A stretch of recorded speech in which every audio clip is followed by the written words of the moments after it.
Good morning. What's going on, guys? I love that greeting. It's good to have you here because we are definitely jumping into some NBA, and we can't do that without the one and only Kendrick Perkins. Perk, how we feeling?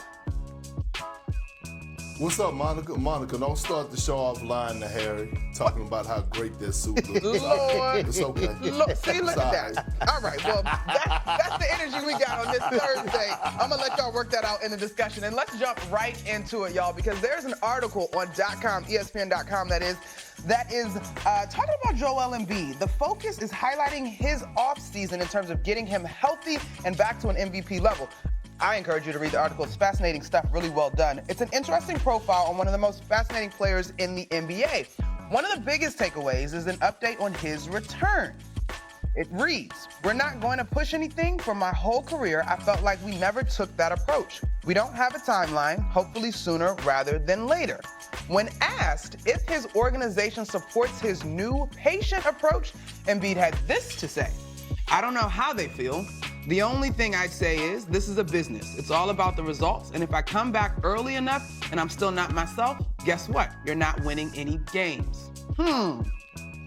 All right, so look, that's just sort of the tip of the iceberg to me in terms of that article, HC. But Wendy, I'm going to come on and bring this conversation right to you. What do you make of basically Embiid disputing Morey's timeline? There's so much in this story that it's very hard to look at one quote or one aspect of it and try to summarize anything. This story goes very deep into Joel's past, his childhood, his relationship with the Sixers over the last decade. Forget about the last 3 months. And so what I would just say is it highlights something that remains true today, which is that Joel is got an incredible blend of athleticism and size. It's really like a 1 in a billion type skill and size. And that's why he won the MVP award 2 years ago. It's why before he really suffered this knee injury, after that, where he was really having one of the greatest seasons of the modern era offensively. It's one of the reasons why the Sixers have invested so much in him. But he's very physically, and I think this story illustrates, emotionally fragile. He gets injured. He, not just with knees and feet like we see with lots of big athletes, but he's broken bones in his face 5 times in his career. He's fallen in warm-ups. He fell in warm-ups and got injured twice just last season, okay? So he's physically fragile, and this story illustrates in great painstaking detail over the course of a decade plus that emotionally it affects him in a way where he becomes emotionally fragile. And I don't say that as a criticism. I say that as a takeaway from what this very in-depth story says. So we have a player who's physically dealing with, all these challenges and has to maintain and deal with his emotions just as much as he has to maintain his body. And so you are going to have difficult situations because of that. And I know what you're asking is a simple question, Monica.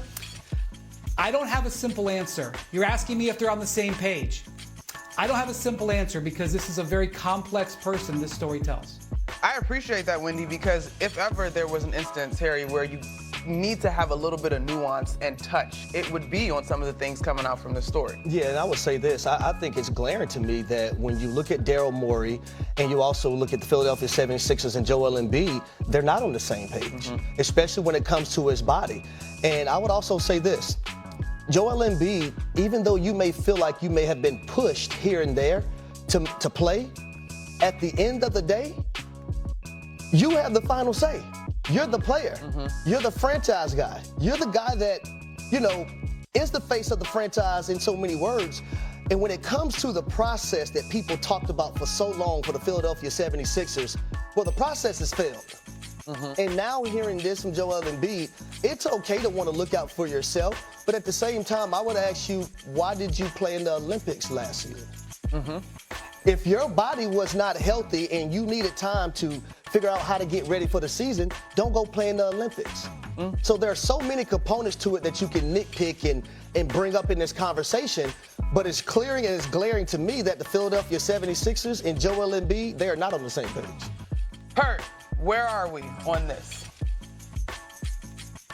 You know, I'm glad Harry brought up that point because 2 seasons ago, I know y'all been probably watching Love Island, but I'm gonna call this Perk Island because I stood on the island. I stood on the island by myself and said that Joel Embiid, not only should he have not played in the Olympics, he should have not played towards the end of the season when they got bounced against the New York Knicks. And I said the Philadelphia 76ers need to shut him down and put a plan in place.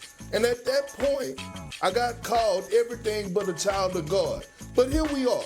Now Joel Embiid is speaking out.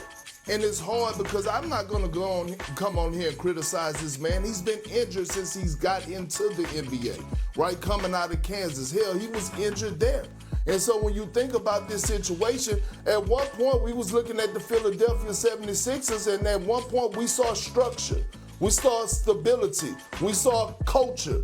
And then all of a sudden, since Daryl Morey has taken over this job, it's gotten worse. Since he's taken over this organization, it's got worse. Let's be real here. And now all of a sudden you're looking at your franchise guy, well, one of your franchise guys, your players, not being able to start the season next year in Joel Embiid because he's telling us right now that his body is not right, which we already know.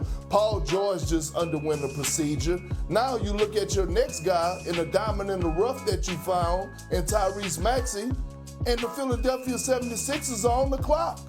They're on the clock when it comes down to Tyrese Maxey. And when I say on the clock, because if they keep trending in this direction of no culture and no stability, guess what?